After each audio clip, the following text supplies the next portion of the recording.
अब रुख करते हैं दो सियासी घरानों की पावर पॉलिटिक्स की। देश के दो बड़े सियासी घरानों में पारिवारिक विवाद खुलकर सामने आ गए हैं। मुलायम और लालू यादव का परिवार अंदरूनी कलह की चपेट में है। उत्तर प्रदेश और बिहार ही नहीं बल्कि देश की राजनीति की दिशा बदलने वाले दोनों परिवार आज आपसी फूट का शिकार हैं।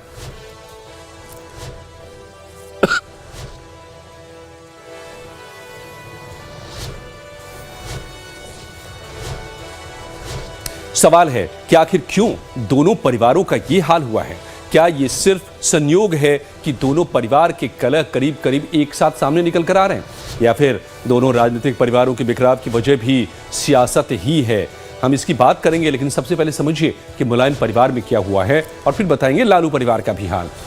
दरअसल समाजवादी पार्टी के संस्थापक मुलायम सिंह यादव के छोटे बेटे प्रतीक यादव ने अपनी पत्नी अपर्णा यादव पर गंभीर आरोप लगाते हुए तलाक देने का ऐलान कर दिया है। प्रतीक ने सोमवार को इंस्टाग्राम पर अपर्णा से रिश्ते खत्म करने का ऐलान करते हुए लिखा कि मैं इस स्वार्थी औरत से जल्द तलाक लेने जा रहा हूं। इसने मेरे पारिवारिक रिश्ते बर्बाद कर दिए हैं। इसका एकमात्र लक्ष्य है मशहूर और प्रभावशाली बनना। इस समय मेरी मानसिक स्थिति बहुत खराब है। इसे कोई परवाह नहीं है। इसे सिर्फ अपनी ही चिंता है। मैंने कभी ऐसी बुरी आत्मा नहीं देखी। मेरा दुर्भाग्य है कि मैंने इससे शादी की। जाहिर है ये अल्फाज अगर प्रतीक के हैं, जैसा कि उन्होंने खुद पोस्ट किया है, तो रिश्तों के तार तार हो जाने की ये गवाही दे रहे हैं। प्रतीक यादव के इस पोस्ट के बाद हड़कंप मच गया। परिवार का झगड़ा पब्लिक में चर्चे का विषय बन गया है। सोशल मीडिया में लोग दोनों पक्ष में बटे हुए नजर आ रहे हैं। यही बात मुलायम परिवार के लिए मुसीबत की वजह है कि पब्लिक में मैसेज किया जा रहा है। मुलायम सिंह यादव का परिवार देश का सबसे बड़ा सियासी परिवार है। अखिलेश यादव, उनकी पत्नी डिंपल यादव, चाचा शिवपाल यादव, उनके बेटे आदित्य यादव, राम गोपाल यादव, उनके बेटे अक्षय यादव समेत कई सदस्य हैं जो या तो लोकसभा में हैं, राज्यसभा में हैं, विधानसभा में हैं, पंचायत में हैं, ब्लॉक में हैं, किसी न किसी सियासी पद पर लंबे समय से काबिज रहे हैं। लेकिन परिवार की छोटी बहू अपर्णा यादव बीजेपी चली गई। वर्तमान में वो उत्तर प्रदेश महिला आयोग की उपाध्यक्ष भी हैं। लेकिन अब उनका परिवार टूट की कगार पर है। सियासत से दूर मुलायम सिंह यादव के छोटे बेटे प्रतीक ने अपर्णा पर गंभीर आरोप लगाए हैं। उन्हें स्वार्थी कहा है, बुरी आत्मा बताया है, इंस्टाग्राम पर पोस्ट किया है जो हमने आपको बताया, और ये भी कह दिया है साफ साफ कि तलाक की प्रक्रिया जल्दी पूरी हो जाएगी। यानी दोनों अलग हो रहे हैं। अब दूसरी तरफ की बात करते हैं।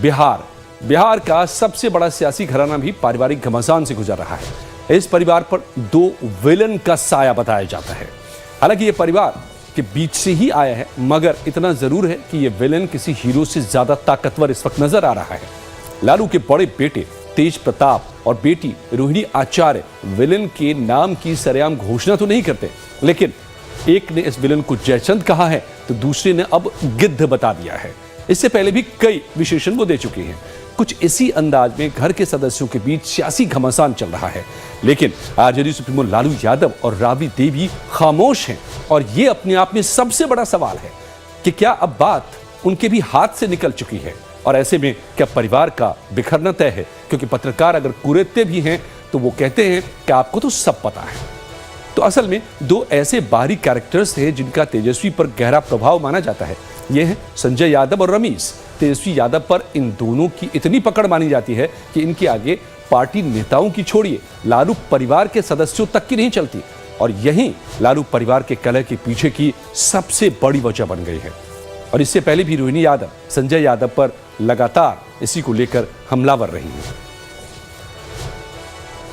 तो सितंबर 2025 में बस की फ्रंट सीट पर को लेकर के निशाना हुआ था, साधा था। तो नवंबर 2025 में चुनाव में हार के बाद परिवार छोड़ने का ऐलान भी किया था। हरियाणवी महापुरुष कहा था। वहीं संजय यादव और किडनी दान उन्होंने दिया अपने पिता को, इसका भी ताना मारा था। 10 जनवरी को 2026 को विरासत को नष्ट करने वाले अपने यानी कि अपने भाई और उनके साथियों पर भी हमला बोल दिया।